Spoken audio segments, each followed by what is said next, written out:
الحمد لله رب العالمين وبه نستعين وصلى الله وسلم على سيد الأنبياء والمرسلين وعلى آله وأصحابه أجمعين ومن تبعهم بإحسان إلى يوم الدين. أما بعد، أعوذ بالله السميع العليم من الشيطان الرجيم من همزه ونفخه ونفثه. ومن يعمل من الصالحات من ذكر أو أنثى وهو مؤمن فلنحيينه حياة طيبة وَلَنَجْزِيَنَّهُمْ أَجْرَهُمْ بِأَحْسَنِ مَا كَانُوا يَعْمَلُونَ.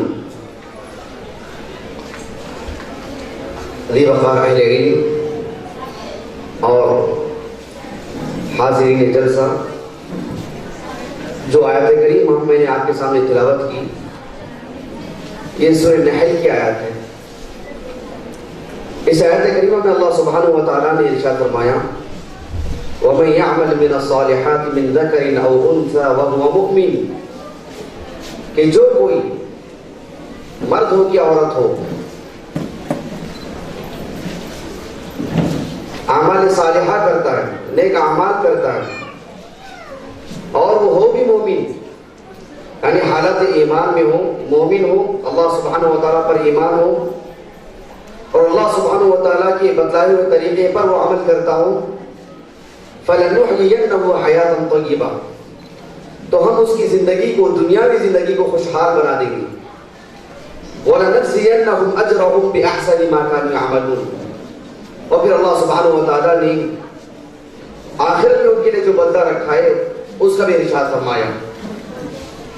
اس آیت کریمہ میں اللہ سبحانہ وتعالیٰ نے، جیسا کہ ہماری ایک بہن نے خطاب بھی کیا، کہ اللہ سبحانہ وتعالیٰ کے ہاں اللہ سبحانہ وتعالیٰ کی قربت اور نزدیکی حاصل کرنے کے لیے مرد اور عورت میں کوئی فرق نہیں، بس بنیاد تقویٰ. ہر ایک کے اپنے جد و جہد کے سلسلے میں اللہ سبحانہ وتعالیٰ کے ہاں وہ انعام پائے گا. اللہ رب العالمین کے ہاں ایسا کوئی معیار نہیں ہے کہ اللہ سبحانہ وتعالیٰ نے عورتوں کی خدمات، ان کی جد و جہد، اسلام کے تئیں ان کی جو قربانیاں ہیں، ان کے باوجود بھی ایک عام مرد ان سے بازی مار جائے، ایسی بات نہیں اللہ سبحانہ وتعالیٰ کی شریعت میں. تو بہرحال آج کی یہ جو نشست ہے، مرکز دارالبر کا جو 12واں سالانہ اجلاس ہے، اس مناسبت سے میرے ذمہ آدھا گھنٹہ ہے. 20 منٹ میں اپنی بات کو پوری کرتا ہوں اور 10 منٹ میں میرے استاد محترم کے وقت میں اضافہ کرتا ہوں تاکہ آپ بھی اور آپ سے زیادہ میں مستفید ہو سکوں. تو اس تھوڑے سے وقت میں اختصار کے ساتھ علم کے سلسلے میں چند باتیں میں آپ کے سامنے پیش کروں گا. میرے اس اصل خطاب کی جو سب سے زیادہ مستحق ہے وہ آج کی فارغ ہونے والی طالبات، اور پھر وہ طالبات جو فارغ تو ہو چکی ہیں اور میدان عمل میں ہیں اور آج حاضر ہو چکی ہیں، وہ بطور خاص دھیان دے کر کے اس بات کو سنیں. کہ دیکھیں، بنیادی طور پر میں آپ کو یہ بات بتاؤں کہ ہماری جو 1400 سال کی اسلام میں جو تاریخ ہے، اس میں آپ دیکھیں شروع دن سے اسلام کی نشر و اشاعت، اسلام کی تبلیغ، اسلام کے راستے میں قربانیاں، اس سلسلے میں دیکھیں آپ عورتوں کو مردوں کے شانہ بشانہ پائیں گے. اسلام قبول کرنے کے بعد دیکھیں سب سے پہلے قبول کرنے والی خاتون خدیجہ بنت خویلد رضی اللہ عنہا ایک خاتون ہے. اسلام کے راستے میں قربانی دینے کی باتوں، اللہ کے راستے میں جان دینے کی باتوں دیکھیں آپ کو ایک عورت نظر آئے گی، سمیہ بنت خیاط رضی اللہ عنہا. اللہ کے راستے میں ہجرت کرنے کی بات دیکھیں آپ صلی اللہ علیہ وسلم کے جہاں بے شمار صحابہ مرد حضرات ہیں، وہاں پر ان کی عورتیں بھی آپ کو نظر آئیں گی. ام حبیبہ، رملہ بنت ابی سفیان رضی اللہ عنہما. اسی طریقے سے خود رسول اللہ صلی اللہ علیہ وسلم کی بیٹی رقیہ رضی اللہ عنہا، جو آپ کے شوہر عثمان بن عفان رضی اللہ عنہ، ان کی معیت میں آپ نے ہجرت کی تھی. یعنی اسلام کی تبلیغ، اسلام کے نشر و اشاعت اور اسلام کی جو مختلف محاذ پر جو اس کی خدمت ہوئی ہے، کوئی میدان آپ کو عورتوں سے خالص نظر نہیں آئے گا. اللہ سبحانہ وتعالیٰ نے اسلام کی نشر و اشاعت میں عورتوں کا بھی بڑا حصہ رکھا ہے ان کے دائرہ کار میں. چونکہ میں نے جیسے کہ آپ سے کہا کہ آج کے میرے اس خطاب کی سب سے زیادہ مستحق ہماری وہ بہنیں ہیں جو آج فارغ ہو رہی ہیں، اور وہ بہنیں جو فارغ تو ہو چکی ہیں جو میدان عمل میں ہیں. دیکھیں ہم دینی تعلیم حاصل کر رہے ہیں، دینی تعلیم حاصل کرنے کے سلسلے میں بہت شعور چاہیے.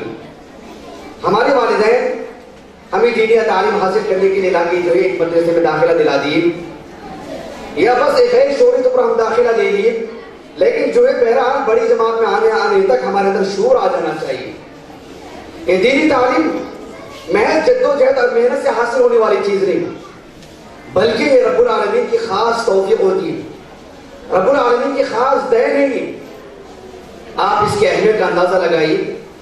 صحیح بخاری کی ایک حدیث ہے, امام بخاری رحمہ اللہ نے کتاب العلم میں اس حدیث کو لے کر آئے ہیں.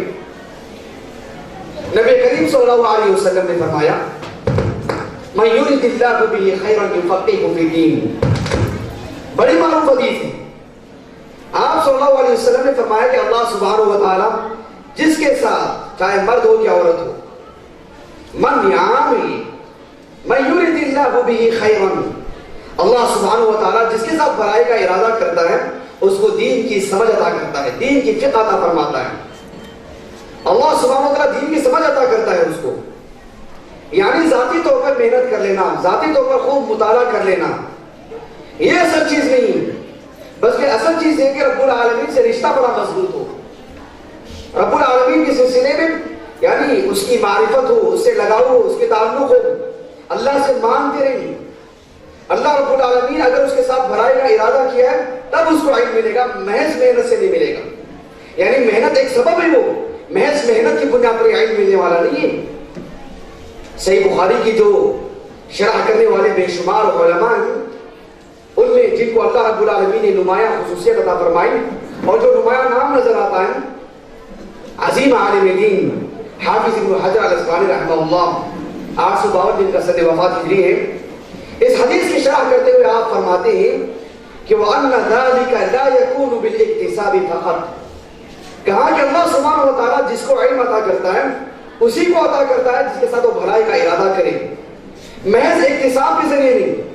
ایک طالب علم یا ایک طالبہ خوب جد و جہد کرتی ہے, خوب محنت کرتی ہے, خوب مطالعہ کر لیتی ہے, محض اس بنیاد پر ہی اس کو علم مل جائے ایسی بات نہیں ہے.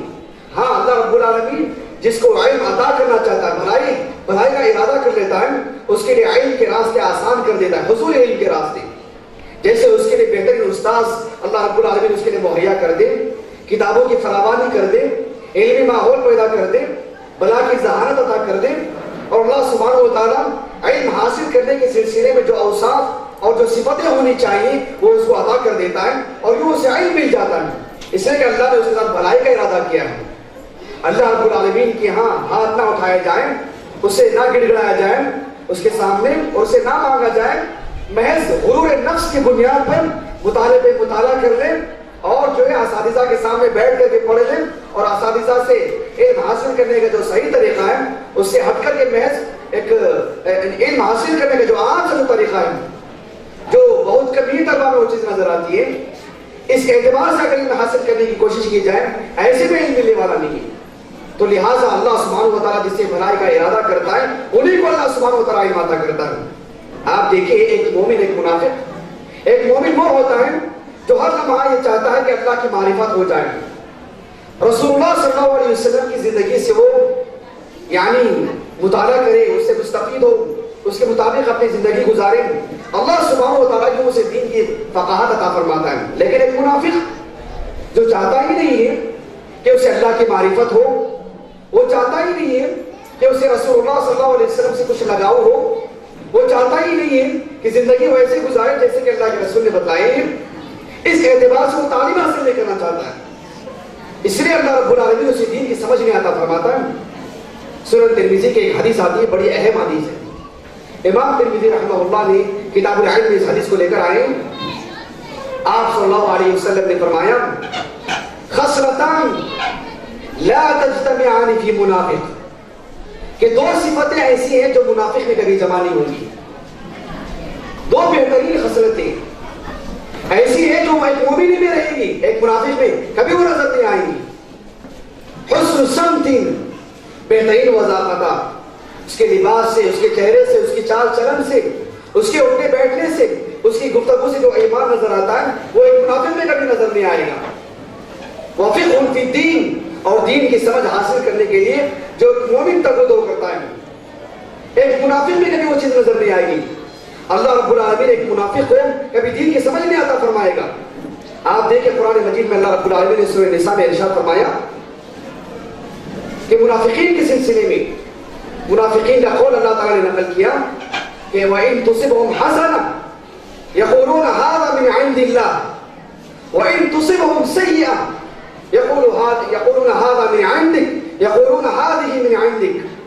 اللہ رب العالمین نے جواب میں فرمایا قُلْ كُلٌّ مِنْ عِنْدِ اللَّهِ فَمَا لِهَؤُلَاءِ الْقَوْمِ لا يكادون يفقهون حدیثا. رب العالمین کے سلسلے میں حسن ظن رکھنا, اللہ رب العالمین کی تقدیر پہ راضی ہونا, یہ ایک مومن کو نصیب ہوتی ہے. دین کی جو فقاہت ہوتی ہے ایک منافق کو نہیں. ایک منافق اس سلسلے میں حیران و پریشانی رہتا ہے. اسی لیے اللہ نے فرمایا فما لهؤلاء القوم لا يكادون يفقهون حدیثا.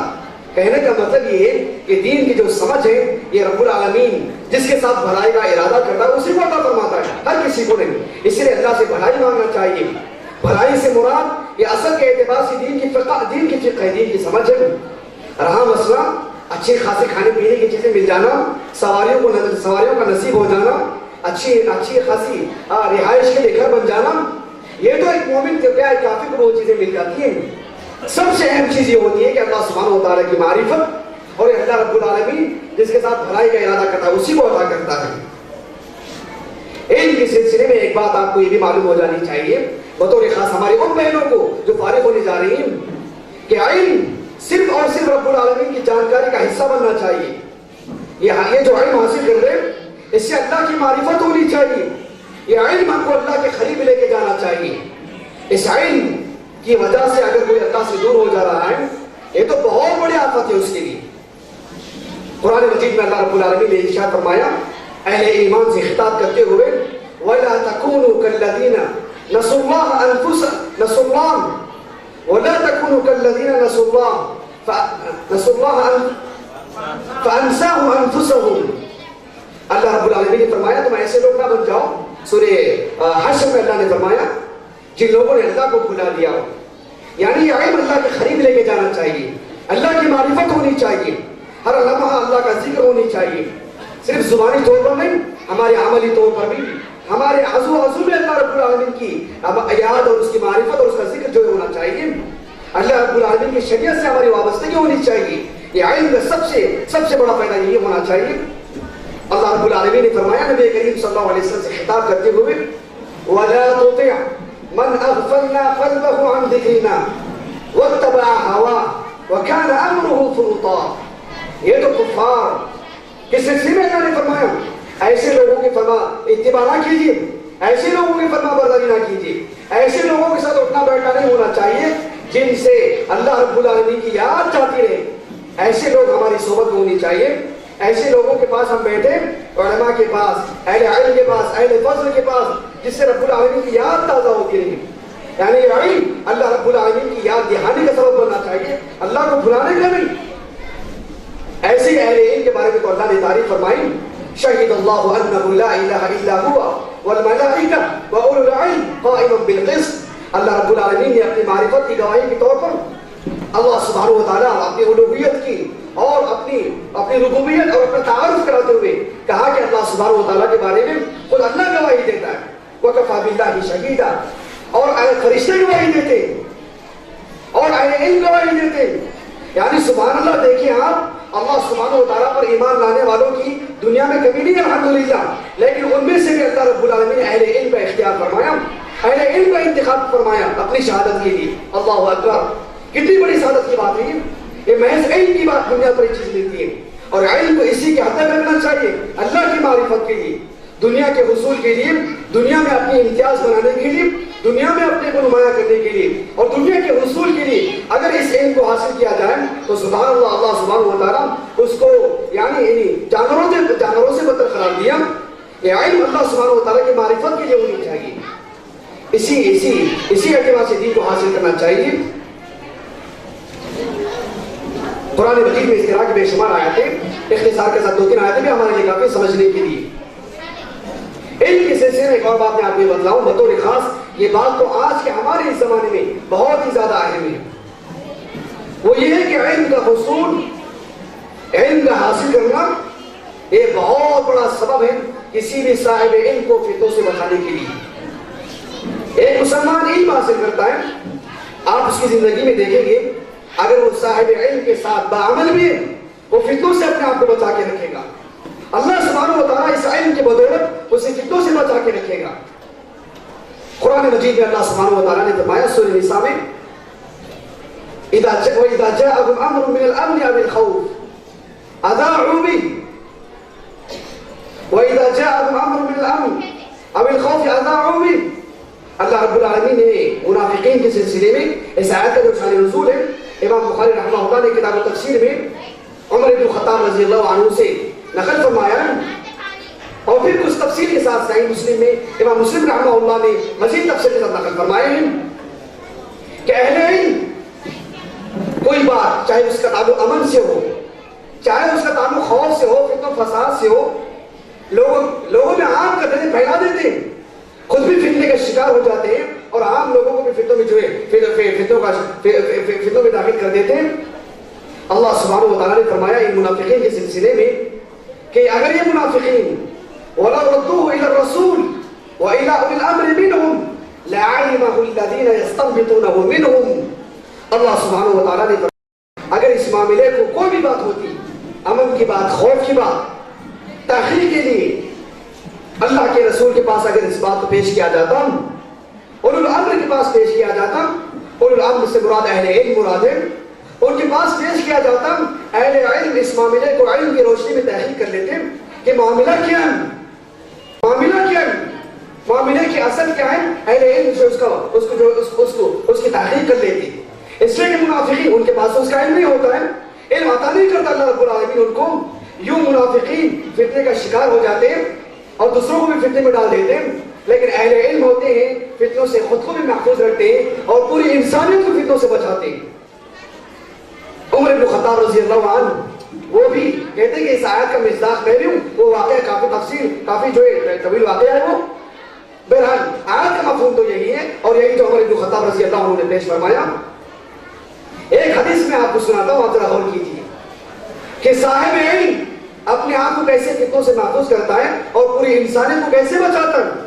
اگر علماء نہ ہوں، صاحب علم حضرات کی کمی ہو تو فتنے کیسے پنپنے لگتے ہیں۔ دیکھیے آپ امام بخاری رحمہ اللہ اپنی صحیح بخاری کتاب العلم میں ایک عنوان قائم کیے، باب رفع العلم و ظہور الجہل، اس بات کا باب کہ علم کا اٹھا لیا جانا اور جہالت کا عام ہو جانا، جہالت کا ظاہر ہو جانا، اس کا پھیل جانا۔ ظاہر باتوں علم ہو تو جہالت دب کے رہتی ہے، علم نہ ہو تو جہالت جو ہے اپنا اثر دکھاتی ہے۔ علم کا اٹھا لیا جانا، کتابوں کا ختم ہو جانا، کتابوں کا جل جانا، یا علماء کے سینوں سے علم کو اٹھا لیا جانا، یہ معنی اور یہ مطلب نہیں ہے، بلکہ عبداللہ بن عمر بن عاص رضی اللہ عنہ فرماتے ہیں آپ صلی اللہ علیہ وسلم نے فرمایا علم سے اٹھانے جانے سے مراد علم کو علماء کے سینوں سے چھین لیا جائے وہ معنی نہیں ہے، بلکہ علماء کو موت آ جائے گی، علماء کا انتقال ہو جائے گا، بچیں گے جوہال نسأل اللہ العافیہ والسلامہ، لوگ انہیں سے علم کے بارے میں پوچھیں گے اور علم نہ ہو تو کیا بتائیں گے لوگوں کو گمراہ کریں گے اور خود بھی گمراہ ہو جائیں گے۔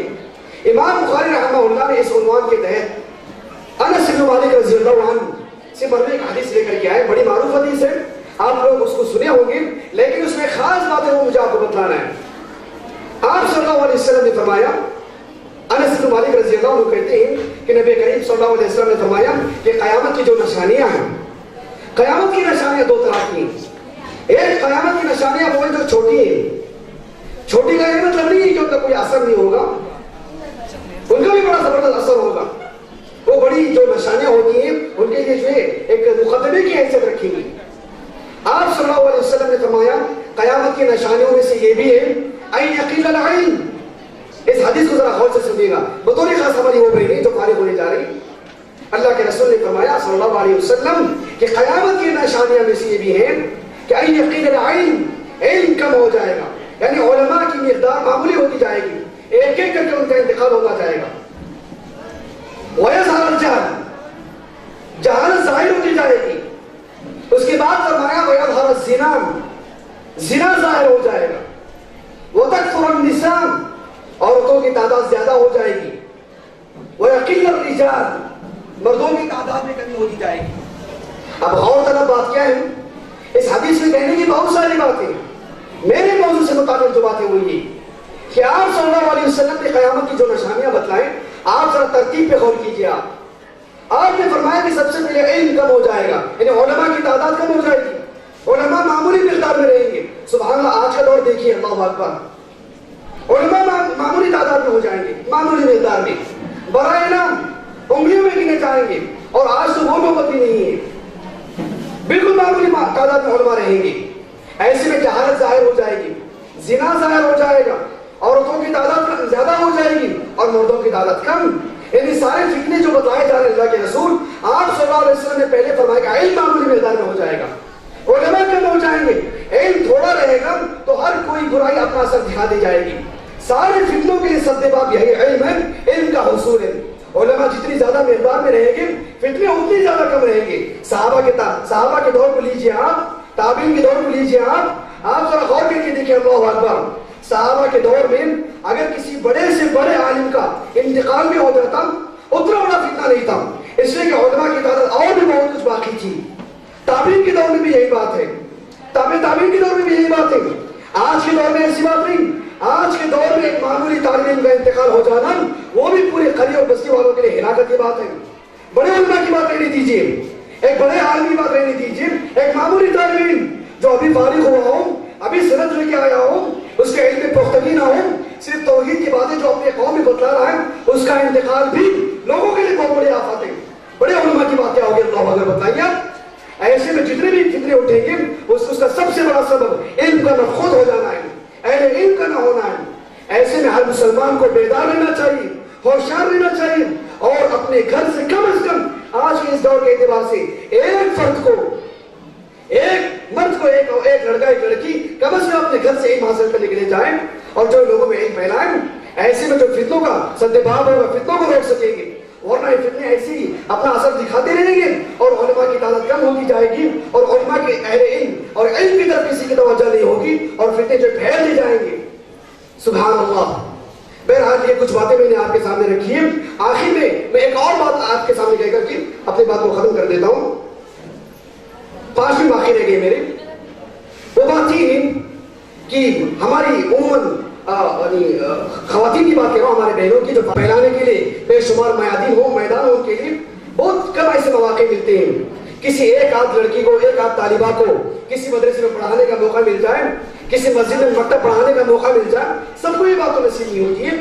عموماً یہ شکایت رہتی ہے کہ ہمارے علم کو کیسے پھیلائیں، کیسے بانٹیں، کیسے دیں، کیسے علم کو باقی رکھیں. کوئی میدان نظر نہیں آ رہا ہے.